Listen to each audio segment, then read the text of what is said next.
আসসালামু আলাইকুম। কেমন আছেন সবাই? আশা করি সবাই ভালো আছেন। আমিও আলহামদুলিল্লাহ আপনাদের দোয়ায় অনেক ভালো আছি।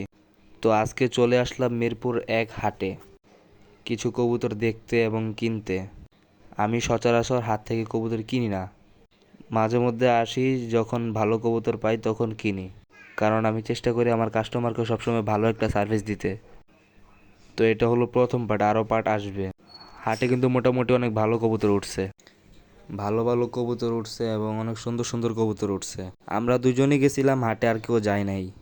আমরা দুজনে পুরো হাটটা অনেকবার ঘুরলাম, কিন্তু কোনো কবুতর পাইলাম না সুন্দর। অনেক রকমের ফ্যান্সি কবুতর উঠছে এই জায়গায়। আর এই দেখেন দুইটা টাইগার মুরগি, অনেক বড় বড়। এই পাখিটার দাম 1,20,000 টাকা, মানা যায়? অনেক রকমের পাখি উঠছে। আপনাদেরকে আমি এক ভিডিওতে দেখাইতে পারবো না, তার জন্য এই ভিডিওকে দুইটা ভাগ করছি। এটা হলো প্রথম ভাগ, এরপরে নেক্সট ভিডিও আসবে। সেকেন্ড পার্টের জন্য সবাই কমেন্ট করেন। আল্লাহ হাফেজ।